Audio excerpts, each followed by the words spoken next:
Veja no ICL Notícias, segunda edição. Os mercenários de Vorcaro. Polícia Federal vai investigar influenciadores suspeitos de serem pagos para atacar Banco Central. Cutucada ministerial. Gleisi Hoffmann cobra publicamente candidatura de Haddad em São Paulo e fala em vestir a camisa. Maduro usado como exemplo. Marco Rubio ameaça usar força se Venezuela não cooperar com os interesses de Trump. O ICL Notícias, segunda edição, está no ar.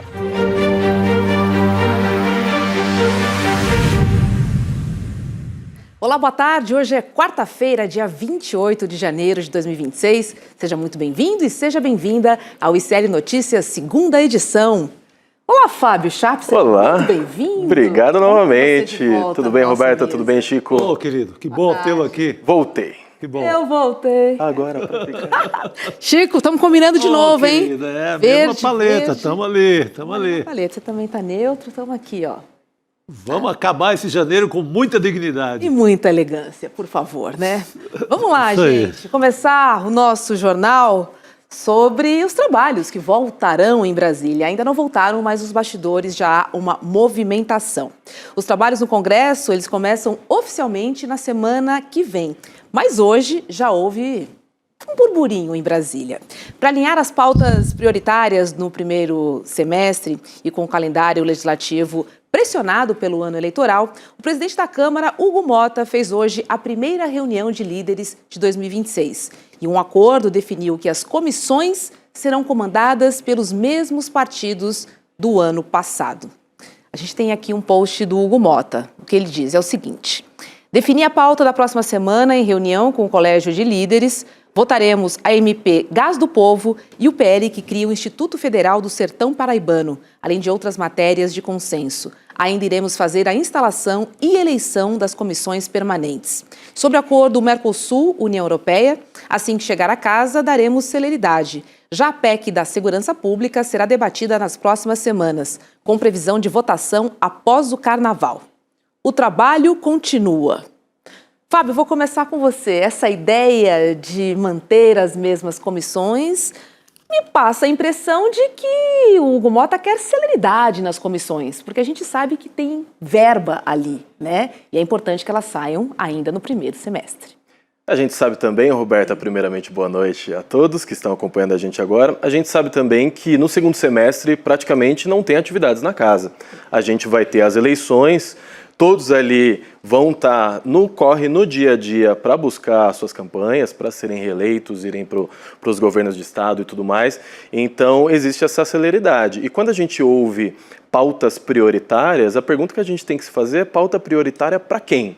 Né? Essa é uma pergunta bastante importante quando a gente vê que houve a reunião de líderes e eles precisam passar vários projetos esse ano. A gente espera que o Gás do Povo seja um deles que passe, assim como a PEC do fim da escala 6x1. A gente viu o Boulos comentando que existe a chance de ser votado nos próximos meses e agora chega o nosso papel aqui como pessoas que pensam o Brasil, pensam o país, de pautar isso, de ir para cima. Por que não a gente ir atrás de manifestações que possam pautar a 6x1? Chico, você acha que a PEC da Segurança Pública agora vai? Olha, essa eu tenho dúvida. Pois é, tá Essa dizendo que vai pautar nas próximas semanas. Essa eu tenho dúvida. Você vê, o foco aí do Hugo Motta é um pouco retomar uma certa aliança com o Lula. Eu creio que aí ele está defendendo a própria pele, porque a eleição dele começou a entrar numa rota perigosa. Você lembra que o estado dele, a Paraíba, no ano passado, espalhou outdoor em Campina Grande, em Sousa, no Sertão, no litoral, outdoor mostrando o serviço sujo do Hugo Motta no Congresso. Assim, a coisa começava a sujar muito o nome dele no lugar em que ele se elege. Então, eu vejo aí essa questão do Instituto Federal, que ele quer criar, quer inaugurar no Sertão, que é obra do Lula. Então, ele procura uma nova sintonia com o governo, porque sabe que, distante do Lula, a eleição dele corre risco na Paraíba.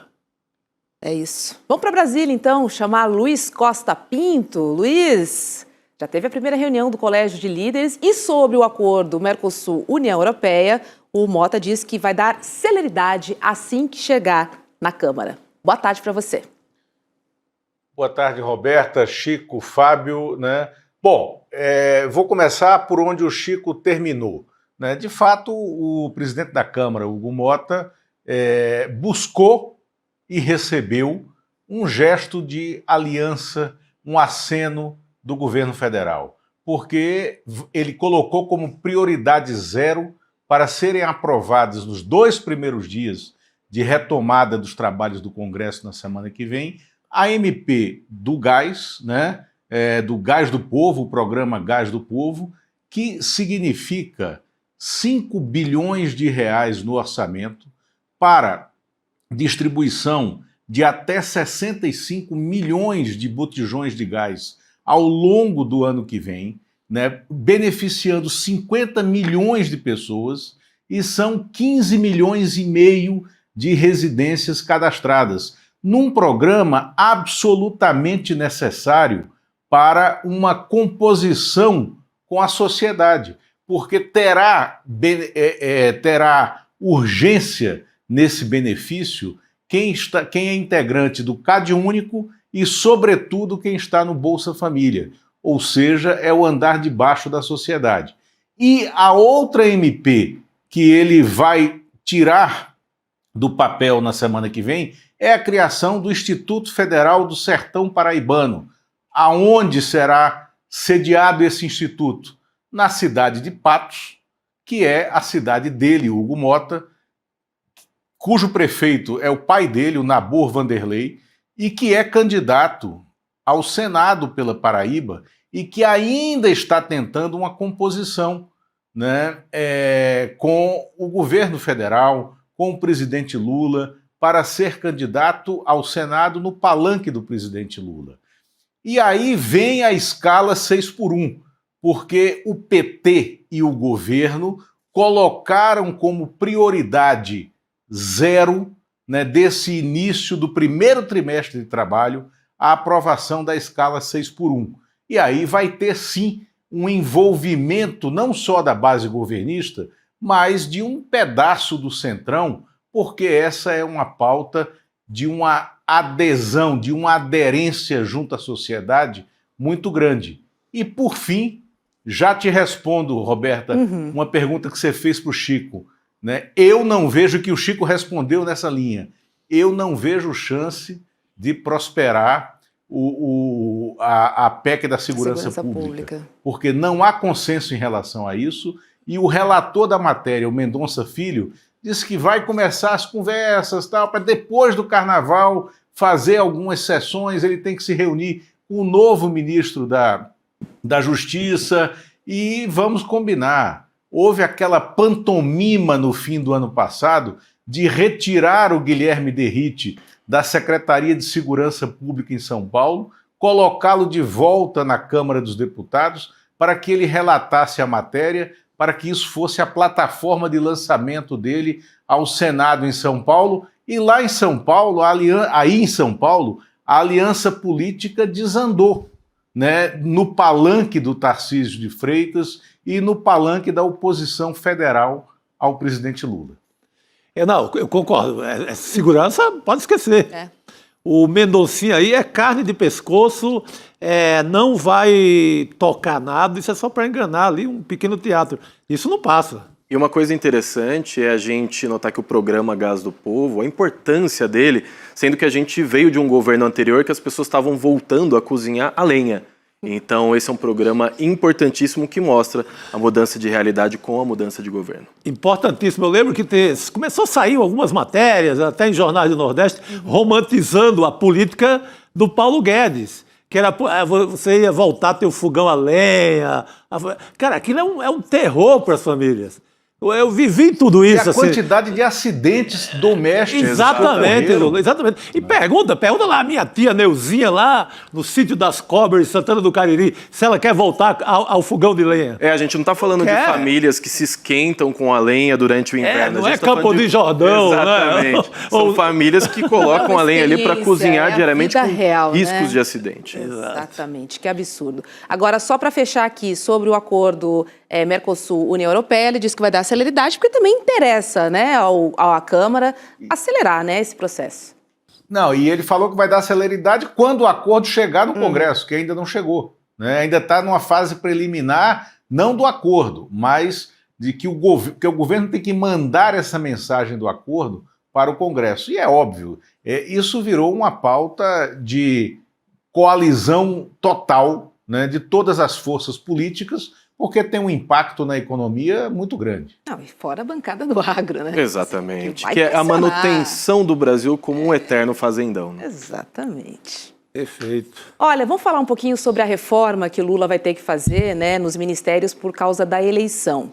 Gleisi Hoffmann e Fernando Haddad estão entre os que devem sair. E hoje, Gleisi pressionou o Haddad a ser candidato em São Paulo. Vou dar uma olhadinha no que ela disse. Olha, abre aspas. Acho que numa situação como essa, de enfrentamento grande, todos têm que entrar em campo, vestir a camisa e fazer o que melhor sabem fazer na disputa eleitoral. Então defendo que todos os quadros nossos, inclusive o ministro Haddad, sejam candidatos. Precisamos fazer a disputa nos estados contra a extrema-direita. Lula, o ministro Fernando Haddad tem se manifestado, não uma, nem duas, nem três vezes, de que não gostaria de ser candidato. Agora vem esse post, né? Vem essa mensagem de Gleisi Hoffmann. Como é que será que está o ministro nesse momento, hein? A gente lembra que a vontade dele seria participar da campanha de Lula, como ele também já falou, e não ser candidato. Olha, Roberta, eu não leio, né, e nem acho que a Gleisi Hoffmann deu essa declaração olhando diretamente a candidatura ao governo do Estado. O Haddad será candidato. Eu acho que ainda há muito espaço para ele negociar a candidatura ao Senado nessa chapa mais ampla em São Paulo, aonde estão construindo essa possibilidade de a ministra Simone Tebet ser candidata ao governo, tendo uma chapa com Haddad e com a Marina ao Senado, por exemplo. Né? Agora, é preciso ser muito claro aqui na análise da personagem Gleisi Hoffmann, neste momento em que ela está deixando o Palácio, a articulação política. Ela não fez o seu sucessor. O Lula está remontando a articulação política do Palácio do Planalto em outras bases. Por quê? Quem vai substituir a Gleisi é o Olavo Noleto, que já foi secretário executivo do Alexandre Padilha, teve passagens no Palácio, no governo Dilma, foi diretor da EBC no governo Dilma, tem uma experiência do contato parlamentar muito grande e tem origem no PT de Goiás, com uma ampla capacidade de negociação e dentro do PT é de uma linha antagônica à Gleisi Hoffmann. O Palácio está sendo remontado, né, na sua capacidade operacional política, mantendo um único personagem, o Guilherme Boulos, que renuncia à reeleição para a Câmara dos Deputados para se firmar como um personagem de governo, como um personagem de Estado, ficando no Palácio do Planalto. Né? E ainda tem a sucessão de Rui Costa na Casa Civil, que será a ministra, a atual secretária executiva, Miriam Belchior, que tem uma ascendência muito grande em todo o governo, tem o respeito técnico não só do presidente, mas de todo mundo no governo, de todos os secretários executivos, e é dessa mesma corrente, dessa mesma linha que vem o Olavo Noleto. Então, e que é também uma linha muito pragmática e muito palatável em relação ao Haddad. O Haddad fez uma transição muito tranquila no Ministério da Fazenda. Ele será sucedido pelo Dário Durigan, né? E isso não é novidade para ninguém. O Durigan tem uma relação espetacular com o Gabriel Galípolo no Banco Central, porque os dois trabalharam juntos com Haddad desde o começo do governo, desde a campanha, aliás, né? Então eu vejo como uma sucessão muito tranquila. E não encaro essa fala da ministra Gleisi como uma espécie de faca nas costas do Haddad, levando a aceitar, né, uma candidatura que ele acha, realmente ele acha, que não é a melhor candidatura para ele, nem para a coalizão, a de candidato ao governo do Estado, né, e sim ao Senado. E para a coordenação da campanha do presidente Lula nacional, me parece que as coisas estão se encaminhando para o ministro Camilo Santana, que está saindo do Ministério da Educação para assumir essa missão que, para ele, como uma personagem que sabe costurar, né, é muito relevante, né, e depois o coloca nesse cenário de um dos nomes para 2030, que é um cenário onde tem o próprio Haddad, terá o Camilo Santana e tem outros nomes de dentro do PT, mas esses saem na linha de frente. Agora, sobre Gleisi, a gente sabe que quem vai definir de verdade é o presidente Lula, né? É o presidente, e a Gleisi estava com saudade de alfinetar o Haddad, Tem né? um foguinho amigo Fazia aí, um tempinho, né? Só que errada, ela não tá. É preciso lembrar alguns políticos em alguns momentos que a vida partidária, às vezes, ela é sobre o que o país pede e não sobre os desejos individuais daquele político, daquele candidato, né? Apesar da gente conhecer essa Gleisi raiz, não tem, nesse caso, não tem como ela estar errada. O São Paulo precisa do Haddad, o Brasil inteiro precisa montar as bancadas e a gente não pode se dar o luxo de alguns caprichos individuais se sobressaírem à necessidade do país. Agora, Chico, pensando em 2030, né? Num cenário em que Haddad é o Você já está em 30? Eu já estou em 30. Pô, peraí. Pensando em Haddad concorrer ao governo, se por acaso ele perder, ele não sai enfraquecido? É mais uma eleição ao Executivo. Eu creio que ele vai sair pelo Senado. Acho que está caminhando de maneira muito pacífica aqui em São Paulo. O próprio Camilo Santana havia dado essa cutucada também no Haddad. Ele vai ter que sair, mas não obrigatoriamente para o governo do Estado. Eu creio que o Lula encontrou uma grande candidata, que é a Simone Tebet. Ela vai disputar São Paulo com chance. O Tarcísio faz um péssimo governo. Não tem propaganda de Estadão, de Folha, de Bandeirantes, de Globo aqui em São Paulo que segure. Porque é uma propaganda, é uma campanha permanente a favor do Tarcísio, que não é questionado por nada. São Paulo fica 10 dias sem luz, ninguém questiona o cara. Ele passa liso nisso tudo. E tem a máquina, né?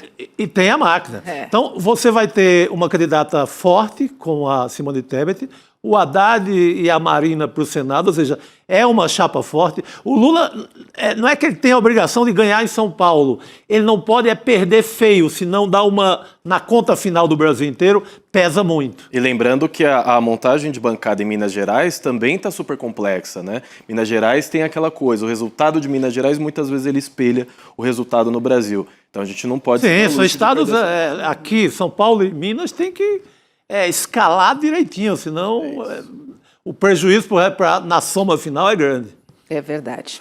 Vamos falar um pouquinho... Exatamente. E aí tem aquela análise errada da eleição de 2022, de que foi o Nordeste que elegeu o Lula. Não, o Nordeste também deu uma larga diferença.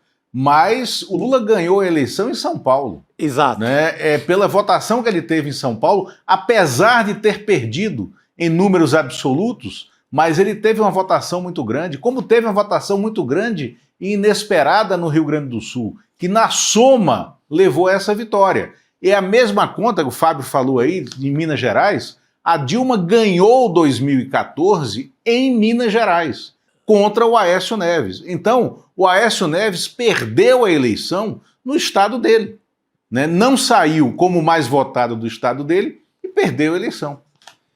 Porque a votação do Nordeste, assim, ela é mais simbólica, ela é mais festiva e tem aquelas imagens clássicas do mapa inteiro do Nordeste sendo coberto de vermelho, ganha na maioria dos estados, é mais festivo, as urnas chegam por último e dão a sensação de fechou o Nordeste e ganhou o Brasil. Mas a vitória na região metropolitana de São Paulo, do Haddad, foi fundamental. E não perder feio no resto do Estado. E, no geral, não perder feio em São Paulo. Se descuida de São Paulo e deixa uma grande diferença, a eleição vai pro buraco. São os nossos swing states, né? Tem que cuidar daqui. Aliás, uma eleição que envolve a comunidade nordestina inteira também. Verdade. Você falar de São Paulo, você está falando de outro Nordeste. Uhum. É isso. Vamos falar um pouquinho sobre o Banco Master, meninos, porque a Polícia Federal abriu um inquérito hoje para investigar a contratação de influenciadores digitais e páginas nas redes sociais também para atacar o Banco Central em favor do Banco Master. A informação foi confirmada pelo ICL, pelo diretor-geral da PF, que é o Andrei Rodrigues. A PF traçou uma linha do tempo, em relação às publicações de influenciadores digitais contra o BC, entre 9 de dezembro do ano passado e 6 de janeiro deste ano. É tudo muito recente, gente. Foram identificadas pelo menos 40 perfis que podem ter sido contratados no chamado Projeto DV. DV em referência às iniciais de Daniel Vorcaro. Achei que era dever de casa. Dever de casa. Olha lá o projeto DV. Estava rodando até ontem, né? Roberta, 6 de janeiro. Exatamente. Então vamos entrar aqui num assunto que eu adoro, como vocês sabem. Daí eu até soube por algumas pessoas aqui em Brasília que estão me chamando de Vorcaros hater, né? Se for isso, tudo bem. Mas só porque você deu antes a história toda, você e o Demore aqui no ICL, é só por isso. Está pagando esse preço. Não, pois né? Nós aqui no ICL, aliás, a cobertura do ICL sobre esse caso, ela é digna da gente depois fazer um consolidado, porque a gente está na frente com diversos trabalhos de muitos dos nossos jornalistas em diversos momentos, que é muito salutar. E aí, sobre esse inquérito, vamos então dar alguns nomes a alguns bois, né? Alguns bois de piranha que entraram nessa laguna, né? E estão sendo comidos agora vivos, né? Esse inquérito, ele está concentrado nos dias 28 e 29 de dezembro, onde houve a detonação dessa Operação DV. Né? Essa Operação DV, Roberta, Chico, Fábio, ela diz respeito à publicação de diversos posts que ficavam se revezando na timeline dos seguidores de perfis como... tá aqui... por perfis como @alfinetei, @tricotei, @garotos do blog, @babadeiros e os perfis de influenciadores como Luiz Bate e Léo Dias, que é central nessa investigação. Por quê? Porque para o pagamento desses posts, né, que tinham como objetivo disseminar a informação falsa de que o TCU poderia desliquidar o Banco Master e poderia interferir na auditoria do Banco Central e na liquidação do Banco Central, era uma informação falsa que tinha como meta, como objetivo central, desmarcar aquela cariação que estava marcada para o dia 30, né? Esses perfis foram pagos pelas agências MITI, Unlimited, Portal Grupo BR, Grupo Farol, Deu Buzz e Eleven, né? E por trás dessas agências, isso é tudo o que está sendo investigado pela Polícia Federal nesse inquérito. E por trás dessas agências tinham tinham várias bets, mas duas em específico. A Seven Games Bet, ligada ao senador Ciro Nogueira, né, de quem o Chico Sá saiu puxando o fio ontem aqui no N2.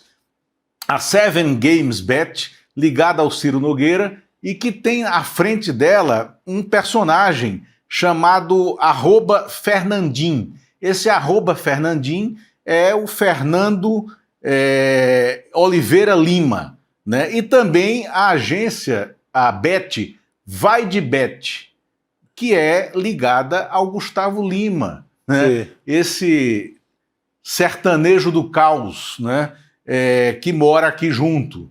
Além disso, tem uma investigação sobre uma sociedade para fins específicos criada pelos empresários Flávio Carneiro, né, e Antônio Carlos Freixo Júnior, chamada Mineiro. Essa sociedade tem o nome 4One, né, e essa 4One, ela juntava diversos veículos de mídia digital, como a operação digital da Isto É, que ainda existe, ainda está no ar aí para publicar coisas que eles querem, o Brasil Journal, né, o Diário Oficial da Faria Lima, o Platô BR e outros perfis ligados à economia, e eles faziam, então, a publicação de informações que eram do ambiente deles. Eles estão sob investigação também agora, e eu acho, particularmente, que a Polícia Federal vai chegar a bom termo nessa investigação. Então, há um pânico nesse mercado. E eu fico refletindo aqui, né? Para perfis que divulgam Bet, Tigrinho, divulgar papéis de um banco podre parece fichinha, né? E eu acho que também fica um alerta para nós, usuários de redes sociais, que é perfis de entretenimento, de fofoca, de celebridades. Quando você vê esses perfis do mais absoluto nada, falando sobre Banco Central, atacando o Banco Central, defendendo um outro banco, o Banco Master, é de se desconfiar, né? Então, eu acho que vale aí uma educação também do usuário, prestar atenção nesse tipo de coisa, de onde ele consome a informação dele nas redes sociais. Interessante você trazer os influenciadores. Agora, Chico, eu queria falar também sobre o papel da mídia aí, né? Sim. De também implantar essas informações, porque tudo indica que é uma grande estratégia falar mal do BC, seja por meio de pessoa física ou pessoa jurídica. Sim, não, nesse momento que chegam os influenciadores, pipocava também notinhas na dita imprensa convencional ou profissional, chame-se como for, nessa mesma linha. Agora, Fábio, esses perfis de fofoca, eles vêm namorando, eles vêm se juntando à política mais tradicional do Brasil, à política partidária, já há um bom tempo. Eles são flagrados, inclusive aqui em São Paulo, promovendo o Tarcísio de Freitas. De repente... Do nada. Do nada, Robes. O famoso do Neida. Do Neida. Você vê, por exemplo, no noticiário, no meio da inauguração do Rodoanel, você vê uma coisa assim, babado forte, Tarcísio inaugura a obra mais importante do país. Gente, alguma coisa tem errado nisso, né? Quando você começa ver esses perfis de fofoca com assunto totalmente... É um assunto, né, árido, Rodoanel na fofoca. E com uma proposta financeira para alguns desses na casa de milhões. Sim. Sim. Bem interessante. Tem que interessar para topar também, né? Porque já sabe que está fazendo uma coisa que não é certa. Então esse alerta que você deu, Fábio, é muito importante. Olha, você está ali no sentimento do seu celular. Começa a pipocar isso, vindo de perfil de fofoca. Pode desconfiar. Que mesmo perfil, falar de Virgínia e falar de Banco Central, a gente tem que prestar um pouco mais de atenção. O Tarcísio pega uma obra que não é dele, é uma obra dos governos tucanos, ele só deu uma mão de tinta lá, e ele contrata, ou sei lá, não sei quem foi mais, se foi o Master, não sei. Não posso julgar, mas vem alguém e exalta o Tarcísio como grande dono do pai do Rodoanel, Lula. O pai da obra.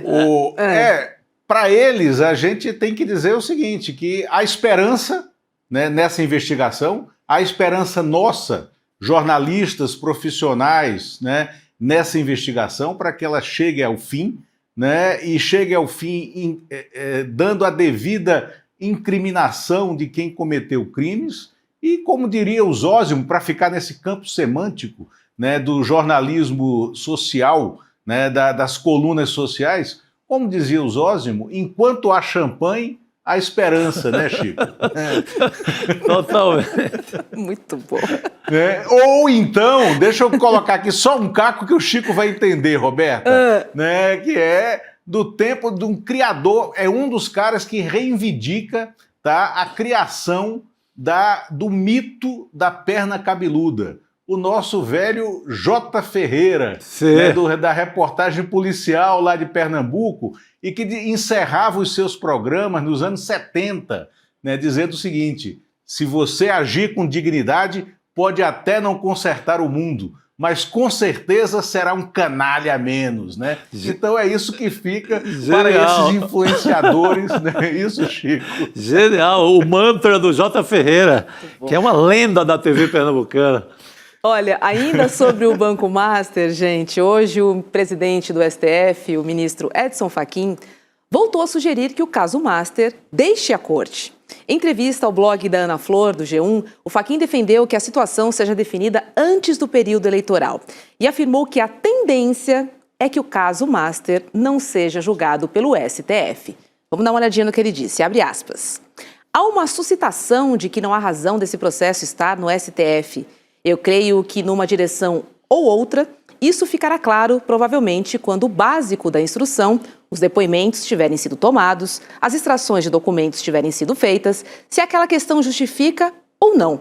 Há uma tendência, pelo que se verifica até agora, que não se justifique ficar aqui.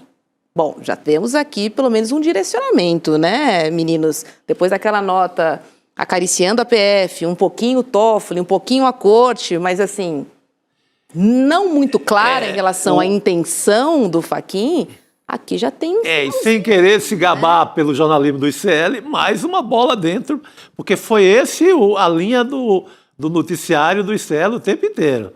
Estava se construindo um acordo para que essa papelada desça para a justiça na primeira instância e seja tocada ali com a Polícia Federal. E esse caso Master, Chico, ele é o exemplo perfeito para as pessoas entenderem o que é o tal sistema, né? Sim. A gente viu muitas candidaturas antissistema no passado. O sistema é isso, é um bilionário que se alia ao sistema político inteiro, se alia ao judiciário inteiro, para que quando ele tiver algum tipo de problema, vamos ser nós, os contribuintes, que vão lá salvar ele.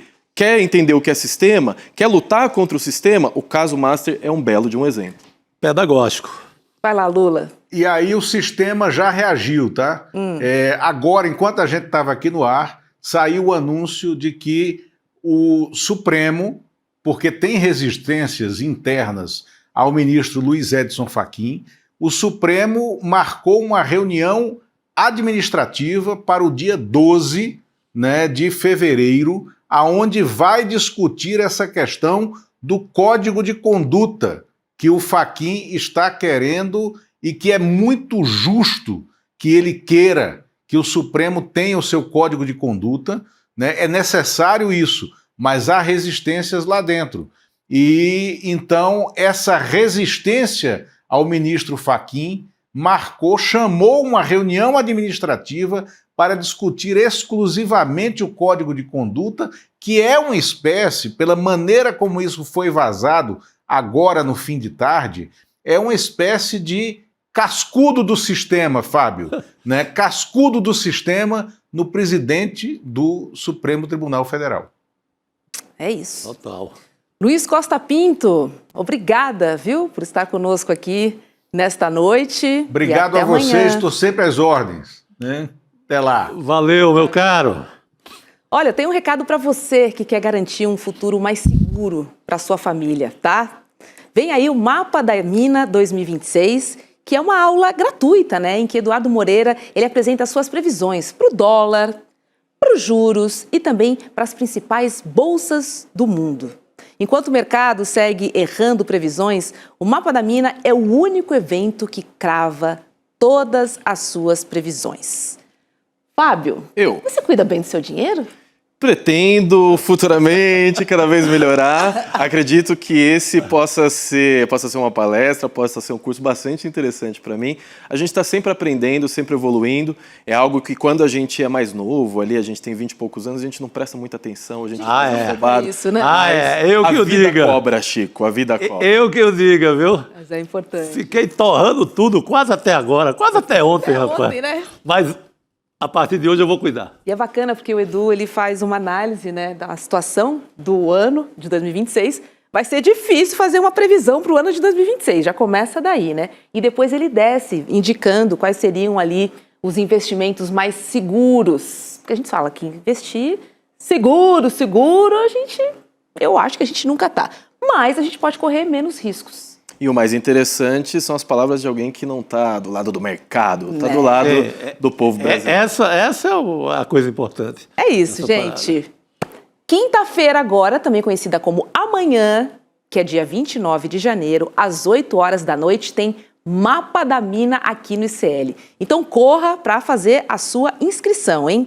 icln2.com.br, icln2.com.br. Agora, meninos, ontem a gente falou, né, aqui, que o Ronaldo Caiado estava de saída do União Brasil. E hoje já sabemos qual é a nova casa dele. O governador de Goiás se filiou ao PSD de Gilberto Kassab e agora integra uma espécie de núcleo de presidenciáveis do partido. É que além de Caiado, Eduardo Leite e Ratinho Júnior também estão no páreo para compor a chapa da centro-direita este ano. Em publicação nas redes, o Kassab reforçou que o PSD busca uma candidatura própria para o Planalto. E ainda postou uma foto da selfie, que é essa que a gente está vendo aí, não a própria selfie, né? Olha a produção para fazer essa foto, né? Então tinha um fotógrafo tirando foto da selfie. E foi esse post que ele fez aí, dizendo o seguinte: ao lado dos governadores, Ronaldo Caiado, Eduardo Leite e Ratinho Júnior, que passam a trabalhar juntos no PSD na busca de uma candidatura à presidência da República que traga um projeto para o futuro do nosso país.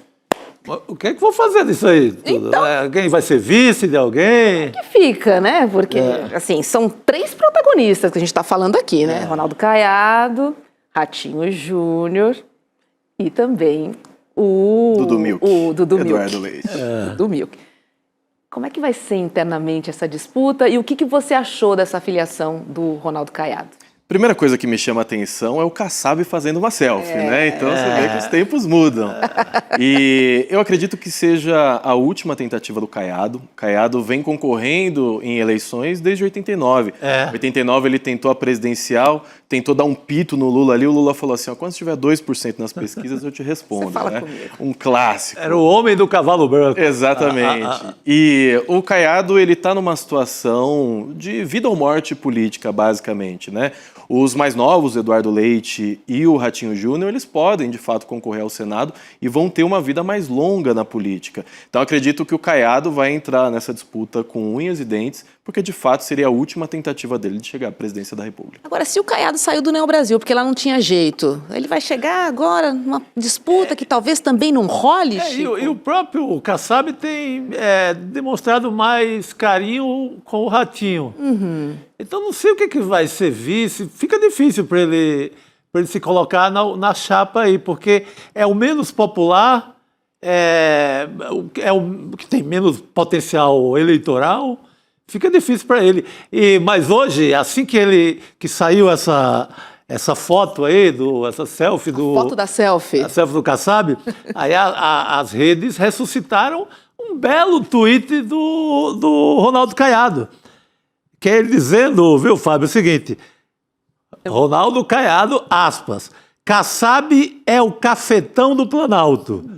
Agiu assim com o PSD e agora com o PL. Isso ele em 12 de janeiro de 2015. A impressão que dá é que o Caiado acertou o preço do programa. É isso que eu ia comentar. O Caiado rodou a bolsinha e entrou. Entrou na parada também.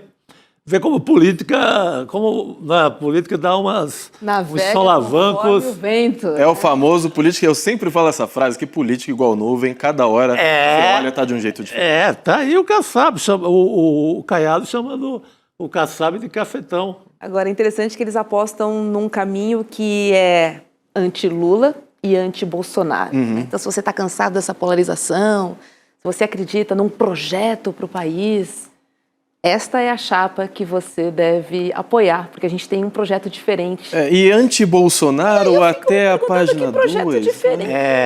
Todos eles estavam no palanque do Bolsonaro, lá no lembro. 7 de setembro, né, do ano passado. A gente vê que o mais distanciado, pelo menos nos últimos meses, foi o Ratinho, né? Ele tentou ficar um pouco mais distanciado, porque ele era o único do PSD até aquele momento, depois entrou Eduardo Leite, agora o Caiado. Mas, de fato, chega a ser impressionante como o Caiado tem esse poder de atração dentro do Centrão, né? Ele é aquele aspirador que suga tudo ao seu entorno e todos estão se atrelando a ele, né? O que a gente pode, de fato, ver esse ano, seria inédito, é pela primeira vez o PSD lançando o seu candidato à presidência, né? O Caiado falou que entrou no PSD porque dali vai sair um candidato. Então, a gente espera que nos próximos meses, de fato, pela primeira vez, o Kassab tenha o seu candidato à presidência. Agora, nos bastidores deve estar uma loucura, porque são 3 pessoas que buscam um protagonismo, assim, forte. Então eles vêm, hoje eu acompanhei algumas entrevistas, né? São ótimos governadores. Eu até creio que o Eduardo Leite não está muito querendo... doida ali. Eu até acho que o Eduardo Leite não está Você querendo acha que é o que menos muito. quer? Vai ficar lá pelo Rio Grande do Sul mesmo e tal. Mas o Caiado e o Ratinho, sim. Agora, essa gente toda se suicidou, se jogou no despenhadeiro ao aderir muito ao bolsonarismo desde do primeiro momento. Assim como morreu o PSDB também nesse mesmo despenhadeiro, aí, nesse mesmo abismo. Todo mundo aderiu tanto à extrema-direita que fica difícil agora cantar de terceira via.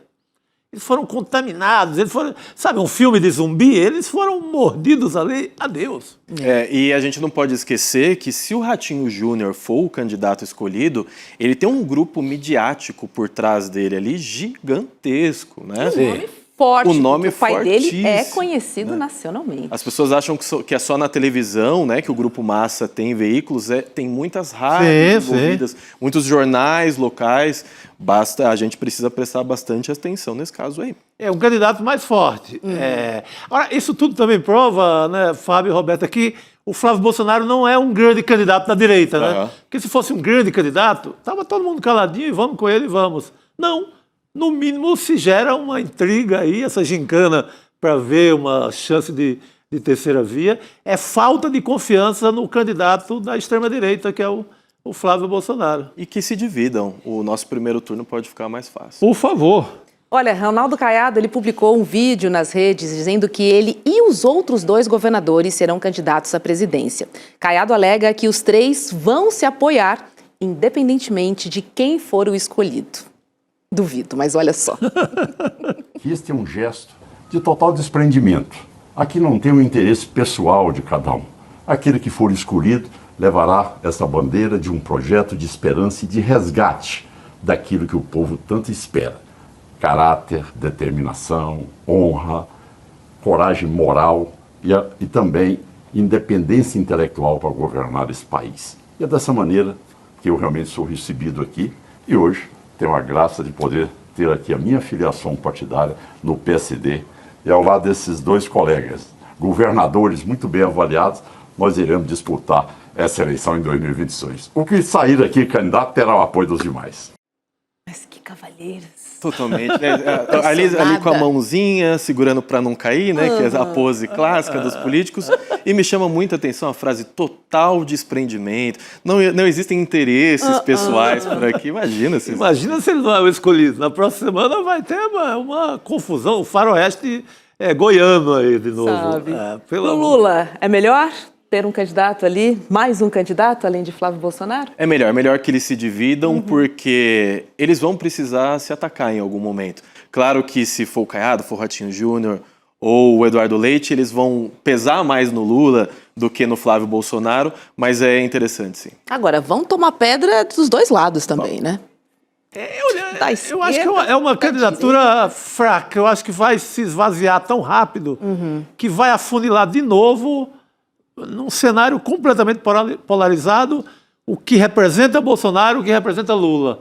Eu acho que eles ficam no meio do caminho muito rápido. Se ousarem mesmo com essa candidatura. Agora, para o Kassab é excelente, o Kassab precisa fazer bancada, o PSD, em cada estado ele faz um negócio, ele está com o Lula no Senado, no Piauí, no estado vizinho do Maranhão já não está, aí ele vai... E existe resistência do campo lulista dentro do PSD, né? Existem lulistas dentro do PSD que estão resistentes a uma candidatura própria, né? Sim. Então, acho que o Kassab é o jogo de sempre, né? Ele quer fazer bancada, quer movimentar o fundo partidário com essa grana toda, esse é o jogo dele. Deixa eu trazer uma treta aqui que vem lá do Pernambuco, porque a acusação de espionagem da Polícia Civil do Estado sobre um secretário da Prefeitura do Recife se tornou mais um capítulo nos atritos entre o prefeito João Campos, do PSB, e da governadora Raquel Lira, do PSD, que devem se enfrentar nas eleições deste ano. Conforme reportagem da TV Record, o Gustavo Queiroz Monteiro, secretário municipal de Articulação Política e Social, ele foi seguido por policiais civis de agosto a outubro de 2025. Os agentes acompanharam o carro dele e também trocavam mensagens.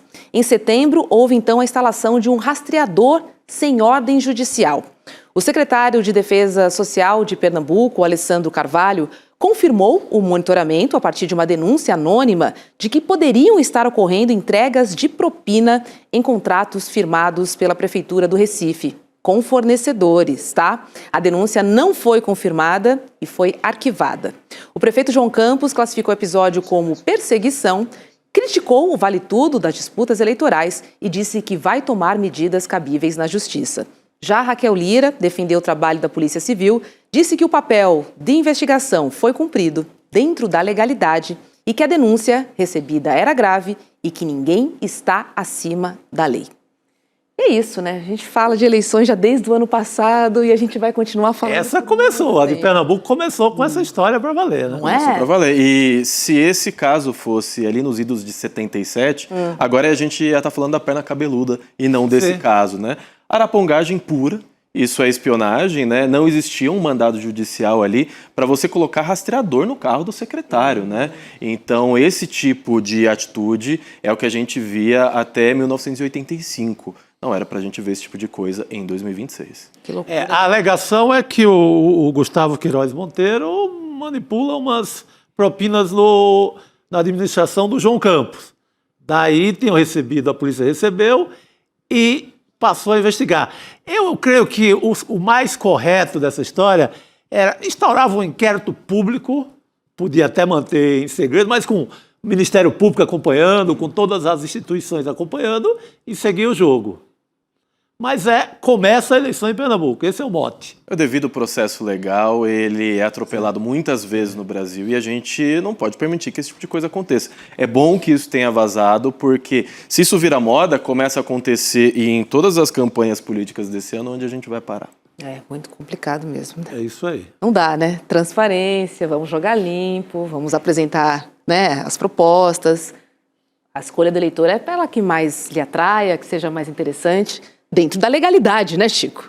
Por favor. Por favor, a gente já tem um passado recente aí de espionagem não muito interessante que já deixou lições claras sobre isso, né?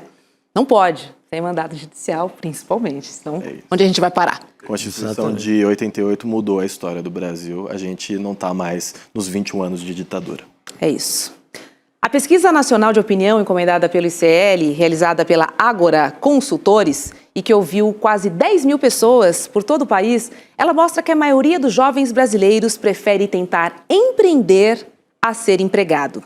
A pergunta foi a seguinte: qual é o cenário profissional dos seus sonhos? A gente está vendo aí na tela. 43% responderam ter meu próprio negócio para buscar mais lucro e independência, mesmo assumindo riscos. 11% disseram que é trabalhar para alguém que pague bem, sem precisar correr risco do negócio. 31% querem ter emprego estável, com direitos e benefícios garantidos, como no setor público. 6% preferem um trabalho que se realize, mesmo que pague mal. E 9% não sabem. Então, a imensa maioria ainda, de fato, ainda não. A imensa maioria acha que a independência vai vir no empreendedorismo. Agora, existem dois tipos de empreendedorismo, que eu acho que é importante também a gente colocar aqui, né? Um é por necessidade, porque você não tem opção, né? Que eu acho que é a grande maioria da O famoso população. se virar. Sim, Famoso sim, se sim. vira. E o empreendedor que tem uma grana e vai investir num negócio, enfim, vai assumir alguns riscos, porque ele pode assumir esses riscos.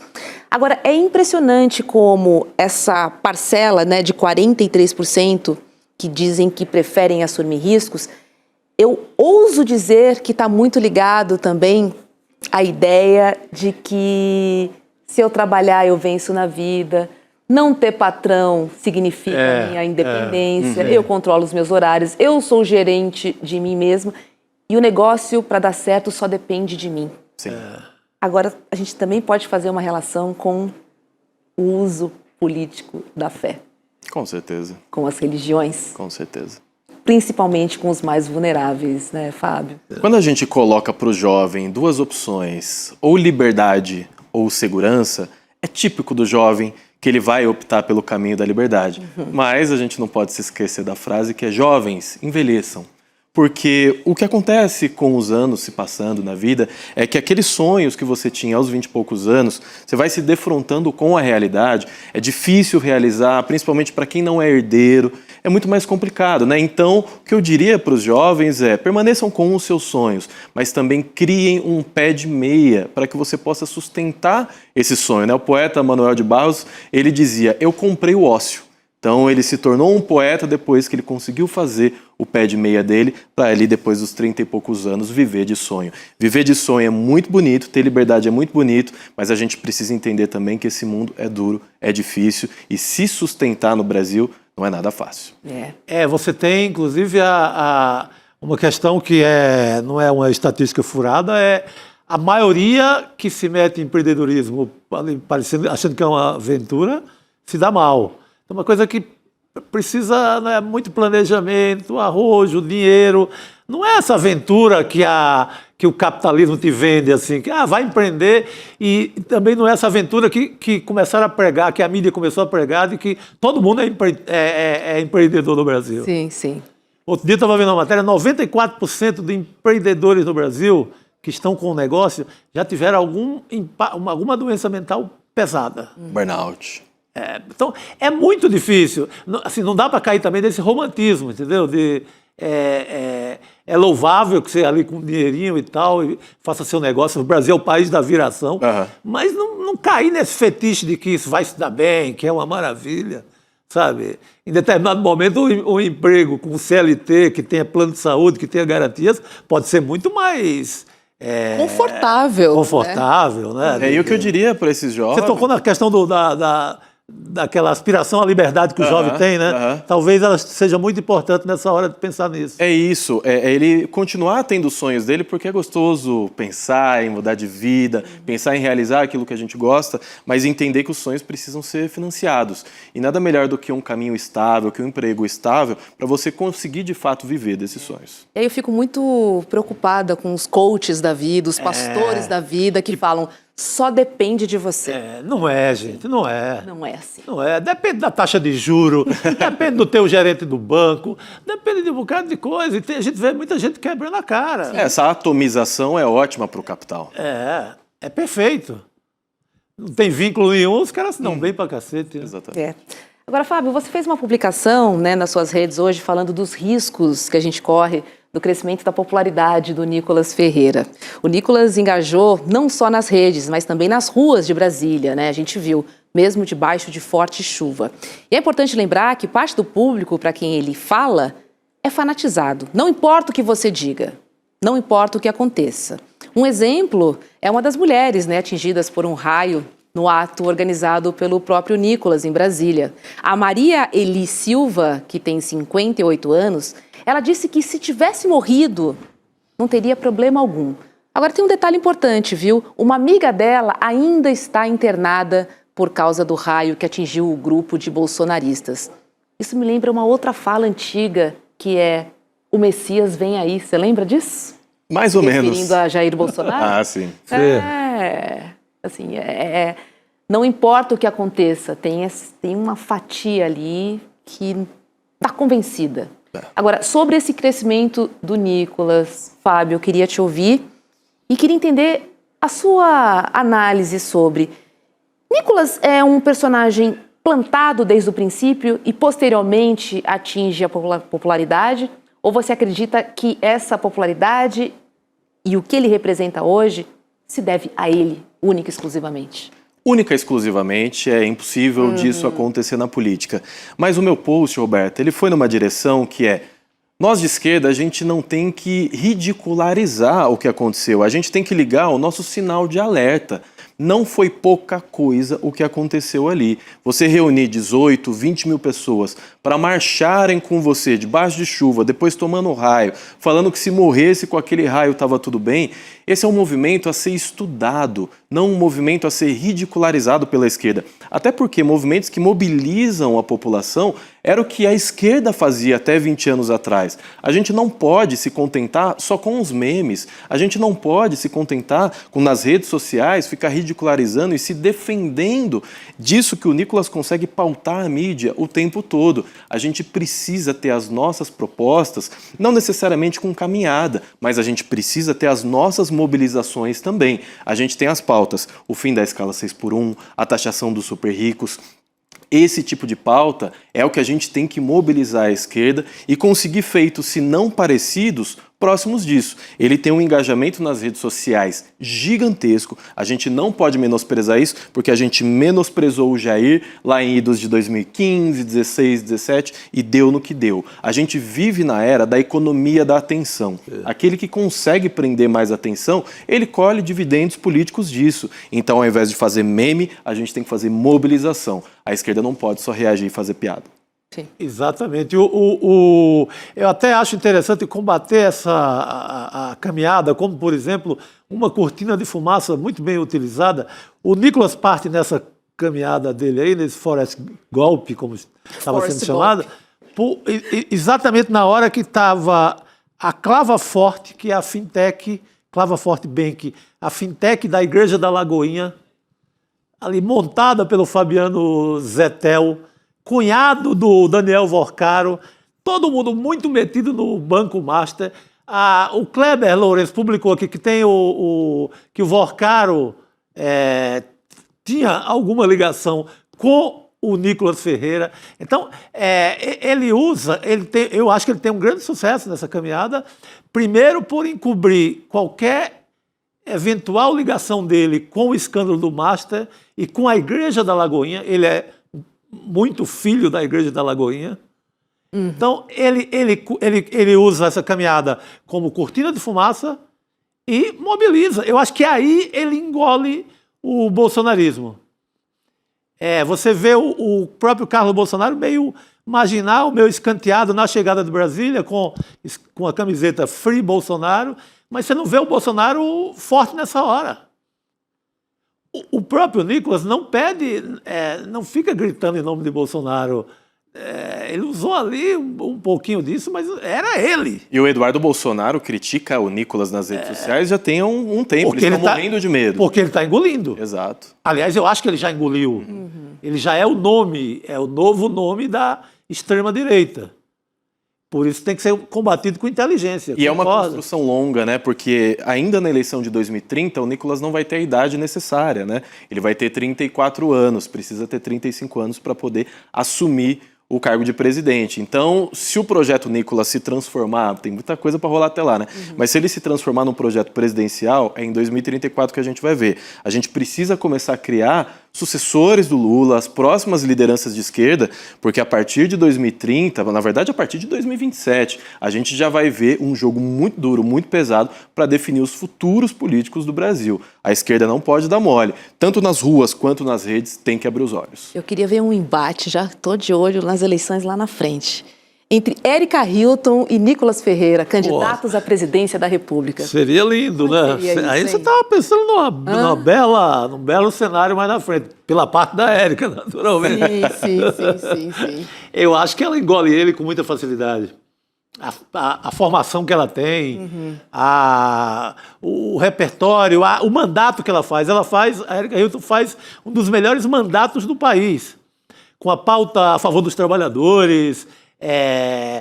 com a bandeira do 6 por 1, que ela não tem deixado morrer. Ela é muito forte.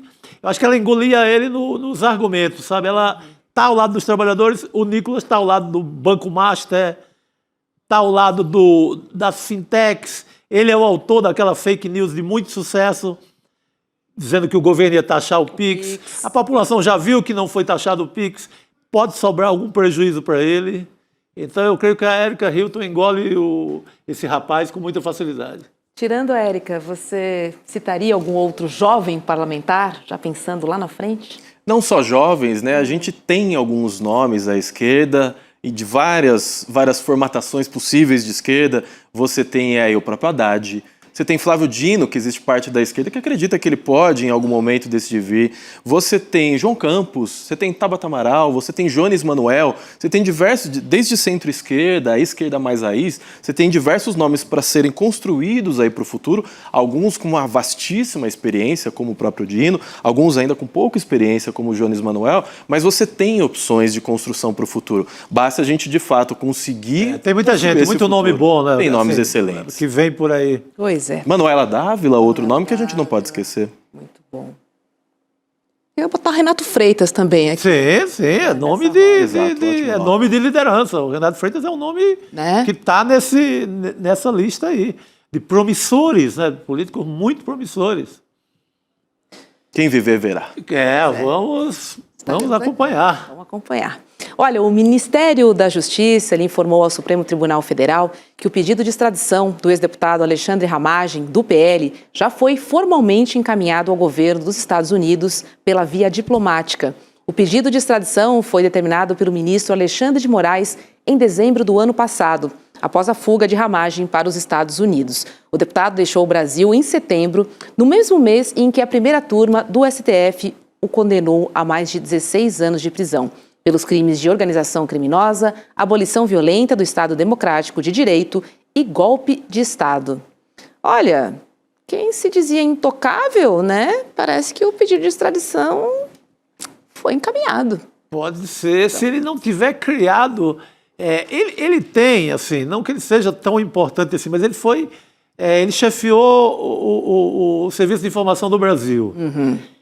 Ele pode vender alguma coisa dessa naquele cenário meio amalucado da Casa Branca, do Trump, ele pode vender para algum assessor, não um grande segredo, mas algum varejo bota na mesa um relatório sobre mineração no Brasil. Ele é muito associado à mineração. Tá. Tanto que ele foge, a mulher dele foge ali com a ajuda do pessoal do garimpo pesado lá do norte. Acho que de Roraima. Então, ele pode dar o truque em alguma pequena autoridade norte-americana e conseguir lá um encosto. Tá. Se ele for habilidoso, ele já terá conseguido isso a essa altura. Então, acho que ele junta-se ali aquela turma de que acho que o Trump nem vai abrigar assim, de maneira a torná-lo importante, nada disso, não é isso que eu estou falando, mas também não vai extraditar, não vai entregar à Polícia Federal do Brasil, sabe? Acho que ele tem chance de ir ficando por lá. Você acha que ele vai ficar por lá? Esse erro vai driblar? Esse erro de ele ter conseguido fugir, aliás, vamos corrigir a palavra, essa cagada de a gente ter deixado ele fugir, isso precisa ser corrigido, né? Isso foi uma falha, cara. Uma enorme falha. E o Chico colocou um ponto importantíssimo. Ele foi chefe da ABIN. Ao você ser chefe da ABIN, você tá lá nos Estados Unidos com o governo Trump, a venda de segredos de Estado, tudo bem, já faz um tempo que ele não está no governo e tal, mas a venda de segredos de Estado é caso seríssimo. Então, ele era um dos únicos que não poderia ter fugido. Se a gente pudesse escolher alguém para fugir, ele era um dos que menos poderia ter fugido. Porque, de fato, ele tem segredos do Estado brasileiro na mão. Tá certo. Fábio Chape, olha... Passou rapidinho. Passou voando. Adorei, sempre adoro estar aqui com vocês. Obrigado, Roberta, por mais essa. Obrigado, Chico, por mais essa. Valeu, meu querido. Em breve. Em breve voltarei. Volte sempre. Olha, vou trazer mais uma notícia, porque o Comitê de Política Monetária do Banco Central decidiu agora há pouco manter a taxa Selic em 15% ao ano. Esse é o maior nível em quase 20 anos, apesar da pressão do governo e também de setores produtivos, né, por juros menores, o Banco Central optou pela cautela. O Ibovespa encerrou a quarta-feira em alta de 1,52% aos 184.691 pontos. E o dólar fechou estável, ainda no menor nível desde maio de 2024. Chico, não é dessa vez, ainda. Pô, pelo amor de Deus, está demorando demais. A gente acabou de falar de empreendedor. Como é que alguém vai empreender com juros nessa altura?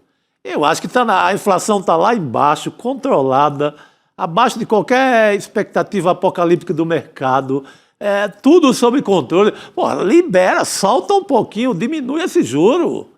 Para quem quer fazer um negócio, como a gente falou de empreendedor, para quem quer, na verdade, manter o seu negócio, ter mais. Para quem quer comprar sua casa, seu carro. Poxa, eu acho que está na hora desse juro. Pô, o Lula tinha uma maior bronca com o Campos Neto, porque o juro é lá em cima. Eu acho que está na hora de um cutucãozinho também na equipe do Galípolo. Você pode dizer, ele sabe o que está fazendo e tal. Não, gente, se o argumento era a inflação controlada, as contas ali bem encaminhadas, então, eu acho que está na hora de liberar um pouco isso aí, deixar a sociedade respirar um pouco melhor na hora de comprar alguma coisa, né? De investir, de dar emprego. Enfim. Como é que eu vou dar emprego para alguém se eu tenho um juro desse? Se eu sou ali um pequeno dono de uma pequena metalúrgica no interior do Brasil. Não vale a pena correr esse risco. Eu vou botar lá num CDB qualquer.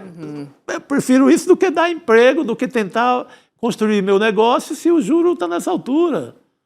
Só interessa para quem tem muito dinheiro. Quem tem muito dinheiro vai aplaudir esses 15% aí. Tanto que a Bolsa já... Opa! É nós. Sabe quem tem muito dinheiro? Professor Leonardo. O professor tem. Ele é o professor que tem muito dinheiro nesse país. Olha só. Aliás, professor nesse país tem muito dinheiro, né, professor? Boa noite. Aquele problema antigo do salário, né? O salário daquele tamanho. Exatamente. E o salário, o salário, né? Muito bom. Eu acho muito bom quando vocês fazem uma brincadeira assim. Porque é a única coisa que sobra pra gente dar uma risadinha. Porque o mundo tá de um jeito que eu vou dizer uma coisa, de fato você tem razão, Chico. É verdade, professor. Nossa, professor. Não está fácil. Vamos lá, gente. O presidente dos Estados Unidos, o Donald Trump, ele voltou a ameaçar o Irã, dizendo que vai fazer um ataque muito pior caso o país não volte às negociações para fechar um acordo sobre armas nucleares. Trump fez a ameaça pela sua rede social. Vamos dar uma olhadinha no que ele tweetou. Uma enorme armada está a caminho do Irã e é uma frota maior do que a enviada à Venezuela. Tal como no caso da Venezuela, ela está pronta, disposta e capaz de cumprir rapidamente a sua missão, com rapidez e violência se necessário. Esperamos que o Irã se sente à mesa rapidamente e negocie um acordo justo e equitativo, sem armas nucleares, que seja bom para todas as partes. O tempo está se esgotando. Ponto de exclamação. Eles não o fizeram um acordo antes e resultou na Operação Martelo da Meia-Noite, uma grande destruição do Irã. O próximo ataque será muito pior. E aí a representação iraniana na ONU não perdeu tempo para responder, tá? Usando as redes sociais também. Vamos ver o que eles disseram. Da última vez que os Estados Unidos se confundiram com as guerras no Afeganistão e no Iraque, desperdiçaram mais de 7 trilhões de dólares e perderam mais de 7 mil vidas americanas. O Irã está pronto para o diálogo baseado no respeito mútuo e nos interesses. Mas se for empurrado, ele se defenderá e responderá como nunca antes. Em caixa alta, professor Trevisan. A caixa alta fica por conta do senhor Trump, né? O senhor Trump, toda vez quando alguém, eu não sei quem foi que ensinou isso para ele, mas ele aprendeu isso dessa forma, né? Toda vez que ele quer colocar alguma ênfase, ele põe tudo em caixa alta, né? Tá bom, né? Só que essa ênfase não está muito próxima da realidade, né? O ataque, um possível ataque ao Irã, ele foi já ponderado, a palavra exata é essa, ponderado, algumas vezes pelos árabes moderados, né? Por Arábia Saudita, pelos produtores de petróleo, Arábia Saudita, Omã, o Kuwait, os Emirados Árabes Unidos, todos capitaneados pela Arábia Saudita, bateram na porta do Sr. Trump, bateram no Salão Oval com a mesma mensagem, né? Olha o que você está fazendo. Né? Um ataque sem mais nem menos ao Irã, muito forte, tudo mais. Roberta, eles simplesmente responderão, não é com essa caixa alta que eles colocaram, é com uma coisa bem real, que é o que a Arábia Saudita avisou o Trump. Eles fecharão o Estreito de Hormuz. Isso é absolutamente factível de ser feito. É um estreito que ele começa com 35 quilômetros no Golfo Pérsico, e quando ele fecha, ele tem menos de 10. E é território iraniano. Basta ele afundar um superpetroleiro ali que não passa mais ninguém. Se isso acontecer, de 20% a 25% da oferta de petróleo no mundo, isso significa dizer, o consumo diário de petróleo no mundo é de 100 milhões de barris dia, né? Dependendo da época do ano, um pouquinho mais, um pouquinho menos. De 20 a 25 milhões de barris passam por ali. Se isso acontecer, o preço do petróleo explode. Nós estamos vendo uma situação em que o petróleo está com preço contido, porque tem super oferta de petróleo e a China está consumindo pouco petróleo do que ela sempre consome. É por isso que o preço está mais baixo, em torno de $64 o barril do Brent. Se você, por acaso, forçar uma queda desse nível, o preço do petróleo explode. O que a Arábia Saudita argumentou com toda a calma, né, e parece que foi ouvido há pouco tempo atrás, né, é que um ataque como esse levaria o preço do petróleo para o alto e o Trump poderia esquecer quanto ao resultado das eleições de novembro. Petróleo alto quer dizer gasolina cara nos Estados Unidos. Gasolina, se ela crescer, se ela aumentar de preço, ela explode a inflação nos Estados Unidos. É disso que se trata. O juro americano foi mantido no mesmo nível pelo medo, que se nós não temos inflação aqui, eles têm lá. Pelo medo da inflação, pelo medo do descontrole completo que as tarifas estão provocando. Essa situação é uma situação que deixa bastante, vamos dizer desta forma, inquietante, bastante preocupante qualquer ameaça velada ao Irã. Isso pode bater no mundo inteiro. É isto que preocupa. Quando a gente olha para a Bolsa subindo aqui no Brasil, nós estamos olhando para o dólar enfraquecido aqui no Brasil. Essa festa da Bolsa 184 mil pontos significa um monte de gente olhando para o tamanho da crise nos Estados Unidos, pegando o seu dólar, que era a moeda forte, e colocando aonde eles podem. O dólar está se enfraquecendo como moeda no mundo inteiro. O Trump pode escrever quantas coisas ele quiser com maiúscula. A única coisa que ele não pode, né, é bater na realidade. A realidade vai ser essa.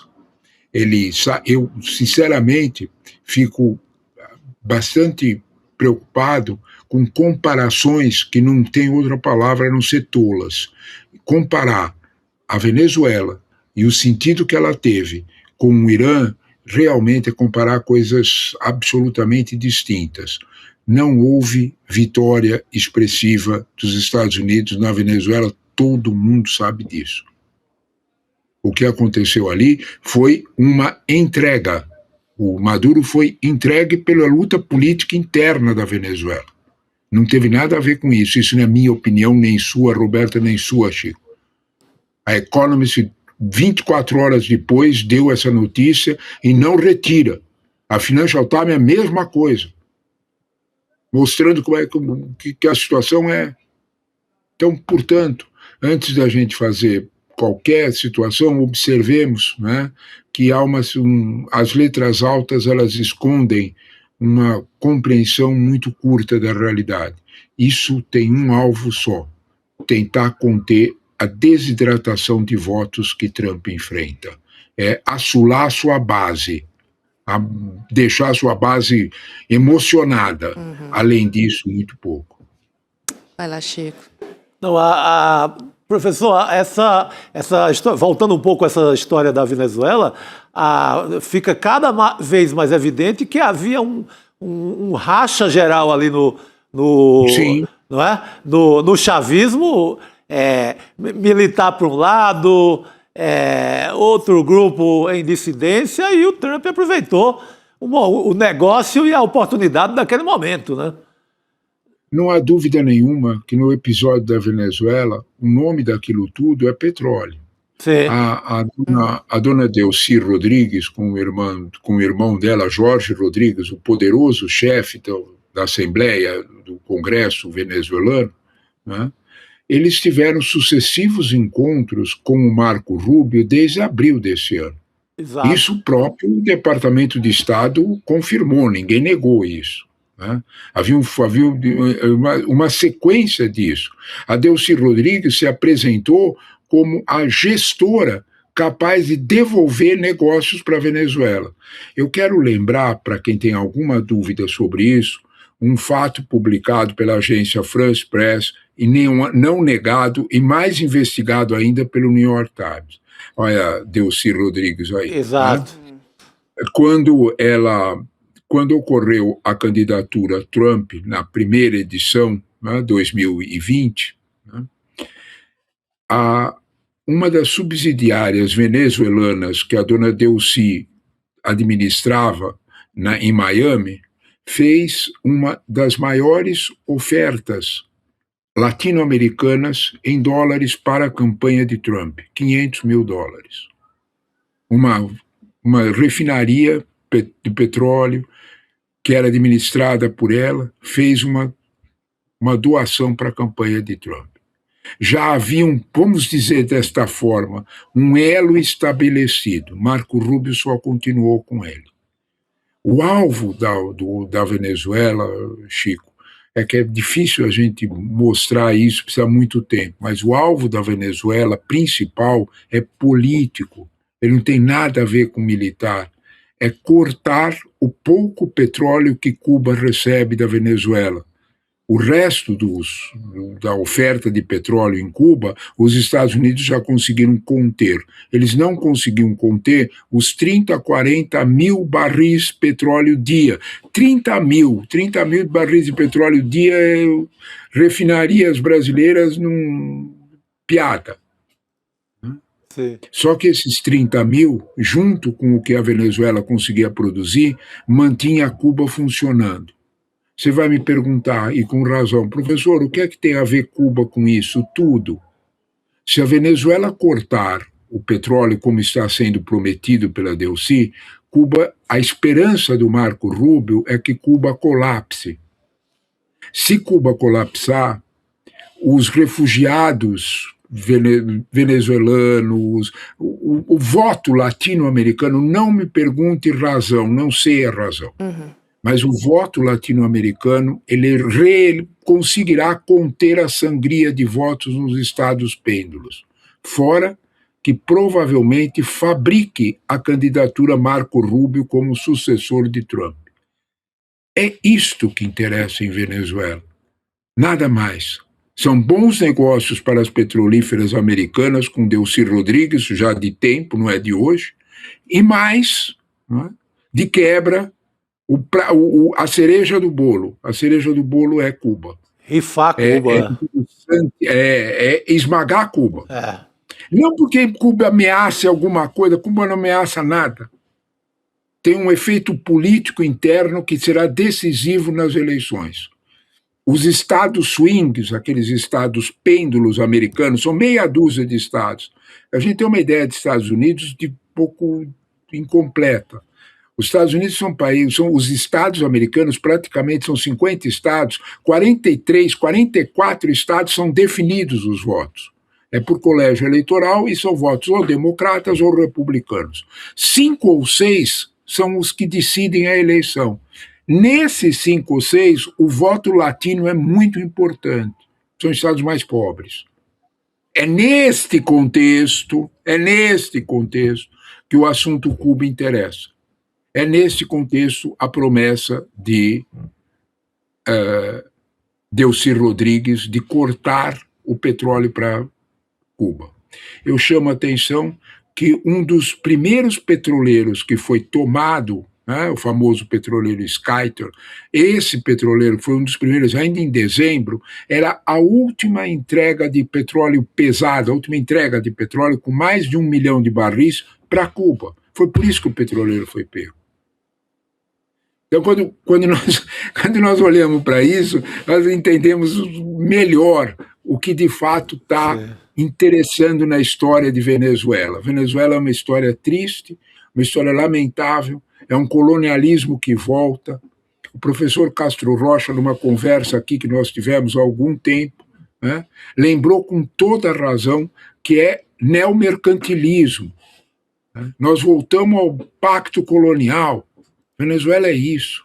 Eu vou lá e tomo a riqueza que eles têm.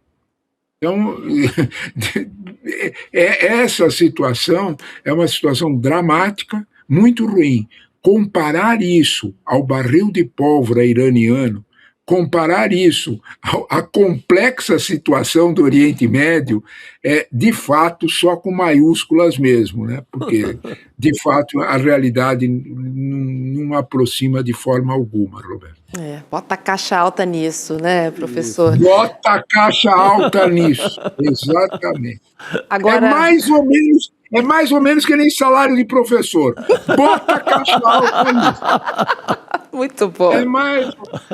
Muito bom. Agora, olha só, gente, o secretário de Estado dos Estados Unidos, o Marco Rubio, disse que o país está pronto para usar a força se a presidenta interina da Venezuela, a Delcy Rodrigues, não cooperar com os interesses de Washington. Rubio disse que ela pode ser deposta, assim como Nicolás Maduro. O secretário afirmou também que Trump nunca descarta suas opções e que o governo não pretende e nem espera ter que tomar qualquer medida militar na Venezuela. Seria uma segunda, nesse caso, né? Essa declaração foi dada durante uma comissão no Senado estadunidense para explicar a operação do dia 3 de janeiro, que terminou com o sequestro de Nicolás Maduro, professor. Então, assim, não fizeram efetivamente nada, mas continuam ameaçando em nome dos seus interesses, né? Em nome dos seus interesses. Na verdade, né, o que a ameaça para cima da Delcy Rodrigues é basicamente que ela faça aquilo que o Marco Rubio já avisou, que ela coopere com os interesses americanos. Né? Isso tem nome e sobrenome, né? Que ela faça uma espécie de serviço de feitoria, né? Ela acalma os escravos e os obriga a trabalhar.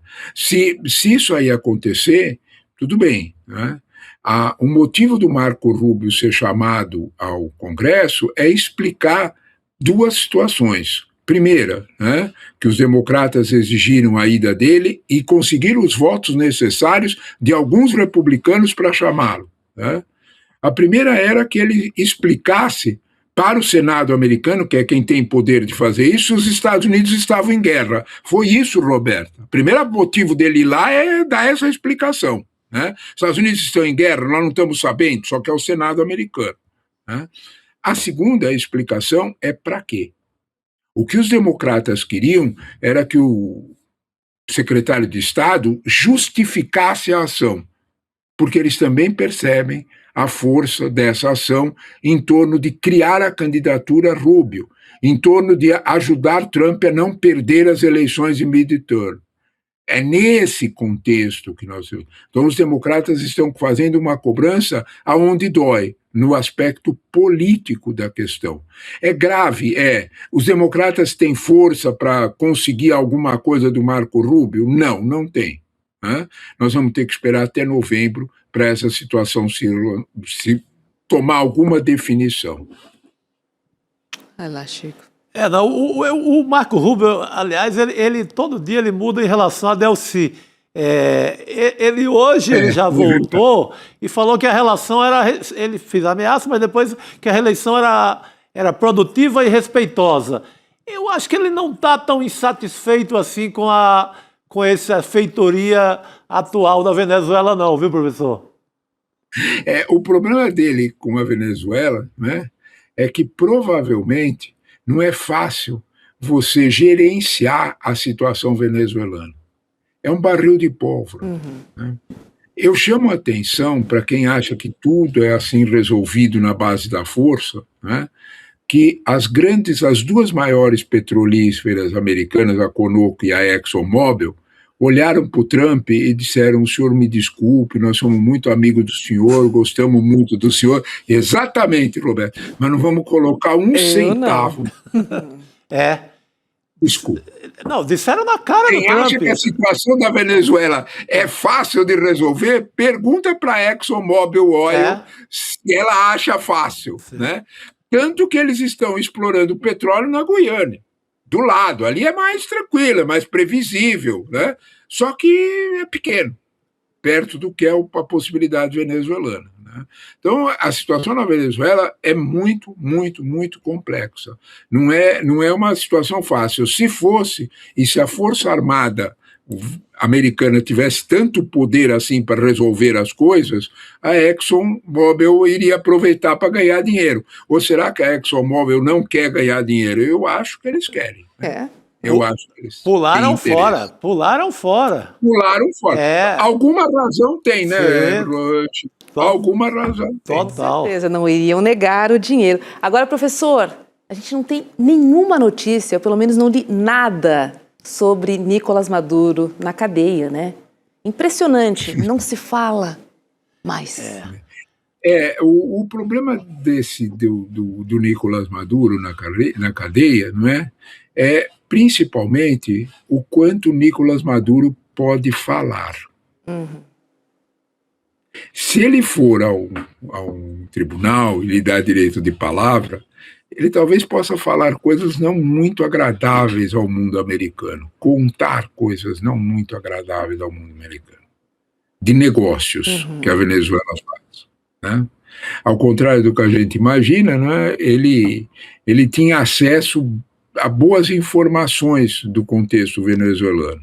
É bom a gente não negar que houve, bom a gente não esquecer, né, que antes de colocar a frota no Mar do Caribe, lá no começo de novembro, lá naquela história toda de cercar e tudo mais, antes disso, né, uma semana antes desculpa, eu falei novembro, é setembro, antes dos barcos irem para lá, a Chevron, que é uma das maiores petrolíferas americanas, recebeu um indulto do próprio Trump, assinado, ato administrativo, dizendo que ela não teria nenhuma sanções se voltasse a transportar e a prospectar petróleo na Venezuela. Espera aí, como é que é? Quer dizer que antes da Armada, o Trump autorizou uma petrolífera a ir para lá. Depois disso é que ele colocou as armas. O que aconteceu com essa petrolífera lá, que continua lá explorando petróleo? O que houve com isso? Para onde era levado esse petróleo e como era levado esse petróleo? Melhor não deixar o Maduro falar, né? Porque eu acho que o Maduro sabe mais do que nós estamos pensando. É isso aí. 3 semanas já, né, de cadeia. Silêncio absoluto, né? Silêncio absoluto. A famosa boca de siri, né? Melhor não boca mexer. De siri, né? Melhor não mexer, né? Exatamente. Ai, que situação. De verdade. A gente está aqui brincando, né? Mas é inacreditável. O melhor a fazer é rir. Não há dúvida, vocês têm toda a razão. O melhor a fazer é rir. Em alguns momentos, sim, professor. Chega apocalíptica. E nós não devemos deixar mais uma mensagem apocalíptica para isso. Já basta o quadro todo. Exato. Exatamente. Professor Leonardo Trevisan, obrigada. É sempre um prazer, viu? Eu é que gosto da conversa com vocês, meus queridos. Beijão para vocês. Beijo. Um abraço, amigo. Tchau, obrigado, professor. Cuida do seu dinheiro, hein? Cuida do seu mais. dinheiro. É outra brincadeira que a gente faz, né? Em relação à remuneração do professor. Juntar professor e dinheiro. Eu tô sendo irônica, né? Porque a gente sabe quanto ganha um professor no Brasil. Exatamente. Tão valiosos e tão mal pagos. Muito, muito. Vamos nessa, Chico? 7 horas da noite. Opa, 19 horas. Obrigada pela noite de hoje. Eu que agradeço. Comunidade, como sempre, é um prazer estar aqui com vocês. Até amanhã. Boa noite e bom descanso. Tchau. Fala, turma. É amanhã o nosso evento, o Mapa da Mina 2026. um evento importantíssimo porque vai trazer as previsões de 2026, um ano onde as pessoas estão extremamente apreensivas e nervosas em relação à questão da economia. Com razão. Tudo isso a gente vai falar amanhã. É às 8 horas da noite no horário de Brasília e para se inscrever é de graça, só clicar no botão aqui. Vocês que já estão inscritos, amanhã vai chegar o link para vocês poderem clicar e serem ali direcionados para o evento, tá bom? Não tem replay, então coloca na agenda e amanhã a gente se encontra. Fala pessoal, tudo bem? Leandro Demore aqui para dar uma notícia incrível. O ICL tem sua própria revista digital, a revista Liberta, um novo espaço de jornalismo profundo, crítico, com a nossa cara, feito para quem quer entender o Brasil e o mundo além da superfície. Na revista Liberta, você vai encontrar os maiores articulistas e colunistas com análise sobre política, cultura, atualidades e, claro, muito pensamento crítico. Esse vai ser o nosso espaço semanal de reflexão em profundidade. Faça agora mesmo a sua assinatura. Acesse icl.com.br/revista. E se você já é aluno ou aluna de algum curso do ICL, tem um benefício especial para fazer parte disso com a gente. Um desconto exclusivo para garantir a sua assinatura. Revista Liberta é o ICL em profundidade.